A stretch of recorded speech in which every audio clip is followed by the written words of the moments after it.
And on to the next one. This time we've got Cairill versus Jay. Jay's decks, we've got another creep player, and it's his Twin Fang deck that we saw in the last tournament. I wonder if they've made any changes to it. Yeah, this Twin Fang deck is really interesting, very creative, and it's so complicated because it has so many different game plans and they all bleed into each other a little bit, but at the same time, the cards that are required for them are all, not all, but mostly pretty niche and kind of awkward if you're not using them for what they're there for. So you have to have a really clear idea of all the ways that the match might go and then replace accordingly. It's really very, very difficult to play. Yeah, this definitely is a slightly different build than the one we saw them run last time. I think they've added this like infinite combo with the Keeper of the Veil. There's a cheeky one of Mogwai and a Tracer. I quite like this. It's pretty cool. Yeah, the main way that this is going to win is by just somehow getting Big Twin Fang and then Tracer or Vindicator Mogwai to kill you. And Keeper plays so many different roles. I mean, it can copy your Tracer and Mogwai, but it can also just copy a bunch of your really good control cards. And it has that infinite combo that you mentioned. Yeah, and he's got it stalled, so that's probably a bit of an idea. He feels pretty confident in the late game. Another deck that you should be confident in the late game with is Creep. Yeah, this is it's a pretty standard creep list, but one Tracer is really cool. A Tracer can keep you alive for a really long time, and if you can buy 3 or 4 turns as the Nova deck, you're going to do really, really well. So that's a really clever choice by Jay. And against them, we've got Cairill. I think I'm pronouncing that right. Also playing a Magnar, but this time without a Twin Fang, and they're running a couple of one-offs. But other than that, it looks, fairly standard mid-range with a lot of Magmar's good stuff into the late game. Yeah, when you're in an open deck list format, having a lot of different cards in your list can make your opponent's life really difficult, right? Your opponent's playing one Lightbender, are you going to be playing around Lightbender? Like, it's tough, right? Zenrui's, that's another thing that maybe you have to play around that a little bit differently. And so it really takes advantage of the fact that the deck lists are open. Yeah, and complementing that is Vannar. I think Cairill's more of a Vannar player, so yeah, we might see this Vannar list bust out. Doesn't look too complicated. It's got a bunch of opening Gambit minions and Iraqi Headhunter. Yeah, though there are some really interesting choices here. Aspect of the Fox is not something that is completely standard in these kinds of tempo decks. There's also no Razorback, which that sort of stands out. I mean, Razorback often a big part of the normal tempo game plan. So this is a pretty creative list. There are definitely some differences, and then there's also stuff like 2 Rejuvenator, 2 Hailstone Prison, but then you have 5 pings with both the Blood Tier and the Flash Freeze. So Yeah, I like Flash this is Freeze. definitely, yeah, Flash Freeze is really, really good. So this is definitely something that Cairill has played with quite a bit and sort of tuned to be really the way that they want it. It's not the standard thing you normally see. I mean, Cairill has sort of innovated. Yeah, let's see if it works out for them. And they're going to need to replace to find a 2-drop here. Yeah, I mean, they have a million.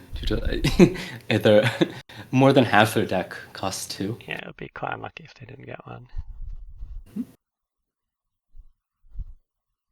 And that would be a pretty disappointing way to lose a match. But it's certainly, we've all been there, And they didn't even go for the full replace. But I mean, Yeah, hmm. this is something that people think about. That Fenrir is such a powerful card that um, some people will keep it in their opening hand because they say, "Oh, I've got so many 2-drops. I'm likely enough to find one anyway, and I really want this extremely good card." And the hello is because Jay and Cairill are longtime friends, so they know each other. Nice. And it might not have been the best opening play, but Snow Chaser, it was going to get natural selection anyway, so no big loss there. Yeah, Cairill is running 3 Snow Chaser, and you often don't really need 3 when they're active because, you know, 2 is more than enough to sort of play them at length. And if you have 3, you know, you might even sort of have them not have room in your hand for them. So. Yeah, and they had the choice there to use the Blood Tear and Face to clear off the Hero Mystic, but obviously, as you were mentioning, Warmaster is such a good card. This is pretty tricky for Jade clear.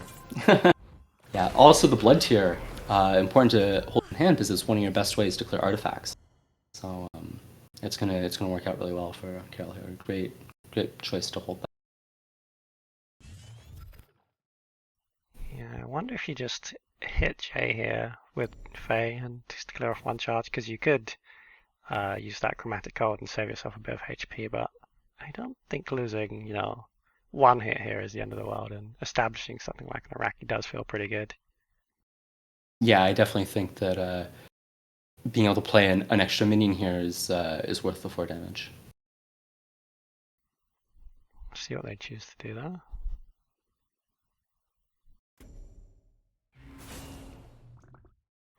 Yeah. Jay is playing both Harvester and Dancing Blades, so that can make the positioning pretty difficult. Especially if you also want to play around Mythron, though here it's the 5 mana turn, so it'd be playing around Flash Mythron, and that's maybe not worth. Yeah, Flash Mythron are obviously most scary if you need to position a one attack minion. Seems to be not the case here. But yeah, Harvest is gonna be pretty good. Yeah, and Jay playing around Dancing Blades. Yep, no reason not to. Also playing around Hailstone. I mean, sure, I don't know how much they necessarily thought about playing around Hailstone, but yeah, it's definitely good that they have the open hand slot. It doesn't just get gone forever. Yeah, I mean, sometimes you can play in the earlier turns in a way that you try and have an open hand slot on the Harvester turn. But it also looked like Jay's turns were pretty natural, so maybe it's just how it worked out. It's going to get house done anyway, so it's back in hand. Oh, I'm surprised they didn't go face. I'd be trying to push lethal here. Yeah, Jay is pretty low, and I think that their deck, because it has so many kind of weird techie cards, it can have a little bit of trouble stabilizing. But it can be tough because also, if they have Harvesters and Rejuve, Keeper, Rejuve on 9 mana, stuff like that. So, Cairill's list doesn't have a ton of burst. It has the 3 Chromatic Colds, and other than that, it looks like the game plan is a lot punching it in the face with a really big Iraqi or an Archon. So this is such a nice combination.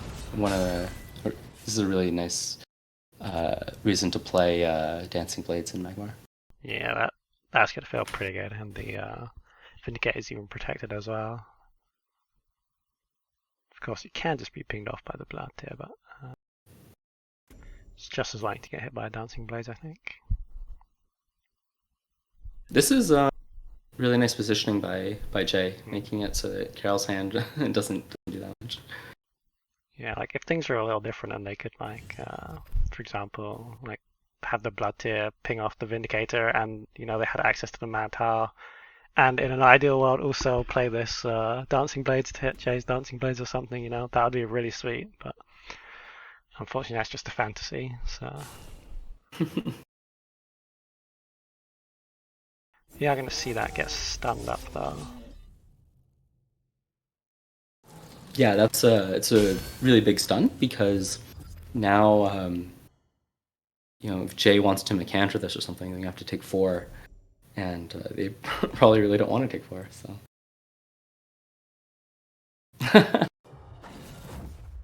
Keeper being really cool as usual.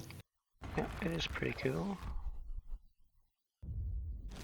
Having it at 1 mana, so 3 damage is really nice. Yeah, so much of Cairill's deck dies to Dancing Blades, so it's going to be tricky. At least they know they have to play around it now. Mm-hmm.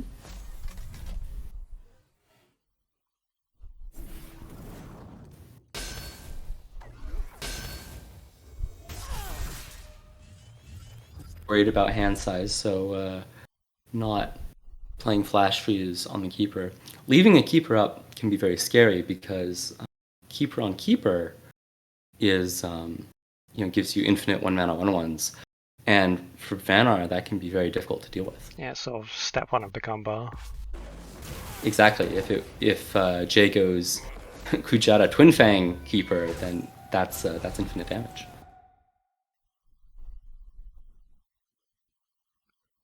Looks like he didn't have it though.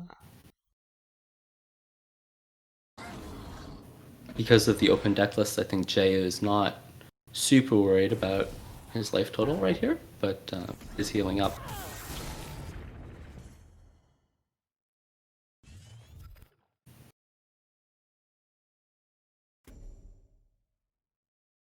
Yeah, the Flash Freeze is, kind of nice. 0 mana, delete a 3/1, but Cairill is hoping to draw one of their Archons. Yeah, they're gonna leave 6 mana floated here. It's not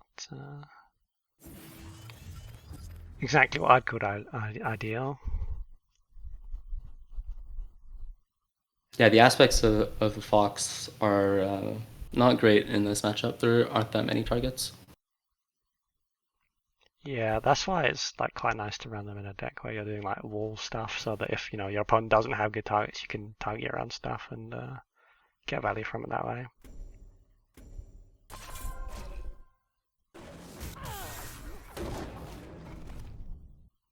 Vanar in general has a lot of difficulty removing artifacts, so even if Cairill isn't dead here, that's pretty cool. This is pretty cute. Yeah. That's sweet. Nice lethal. Really nice.